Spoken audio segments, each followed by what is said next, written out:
Shalom, and welcome back to Bnei Noach Academy, Thoughts on the Torah. Please remember to hit the like button, to subscribe, and most importantly, to share this insight and inspiration with friends and family.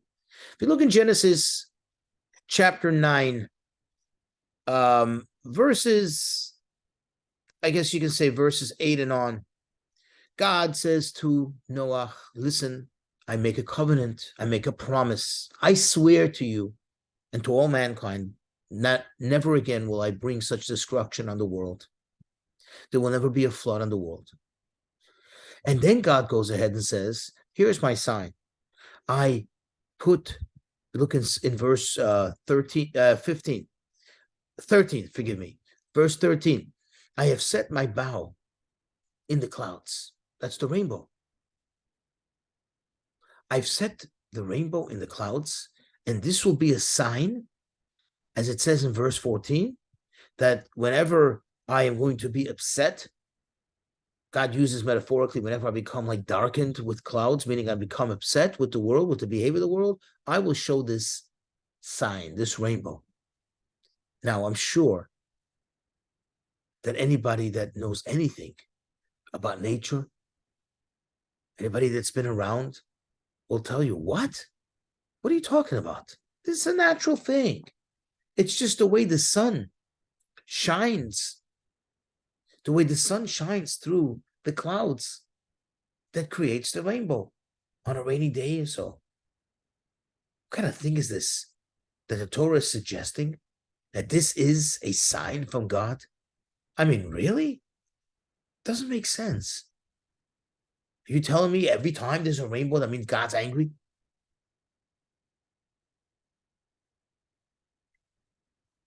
Well, I want you to think about it from the following perspective, and it'll make a lot of sense. You see, what God was telling Noach is, you've never seen a rainbow before. From here going on forward, there will be rainbows. That rainbow, the fact that there's a rainbow, is a sign that there was a flood, and that will always be a remembrance that there was a flood, and that I promised, I swore that I will never again bring a flood. You see, on the surface, from a very simple approach to what went on here, it seems that the people were very bad, and God decided to do away with them, to punish them, to just make them go away. But I explained in a previous class, no, that's not the case. Because if God merely intended to do it with the people, he could have just,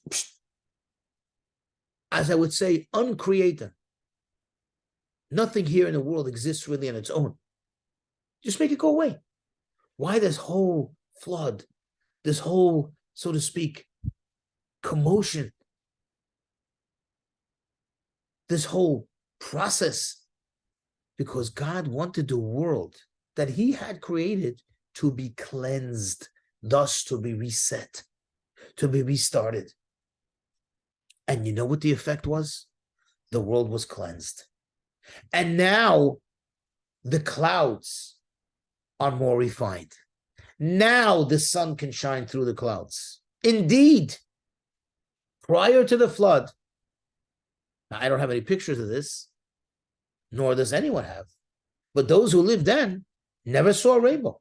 There was never such a natural effect as a rainbow, because the clouds, the world was, and it became more and more filled with filth, that it actually naturally expressed itself through such thick, heavy clouds that did not allow any transparency whatsoever, and certainly did not allow the glow of the sun to shine through it in a manner that it creates the image of a rainbow. Thus, what God was saying, every time you see the rainbow, this is the sign that you had the flood. And once you have the sign that you had the flood, you have the remembrance that I swore that it will never happen again. This is the one time in history I needed to do this. We'll never have to do it again. That's what it means. But yes, at this point, the rainbow is a natural effect of the sun interacting with the clouds. in a certain manner. But it's a result. In other words, the reason why this is possible to happen is because of the flood, and that reminds us of this covenant. In fact, in the Jewish tradition, when one sees a rainbow, one actually should recite a blessing. And in this blessing, we say, "Blessed are you, God, the Lord, the Master of the universe, who remembers the covenant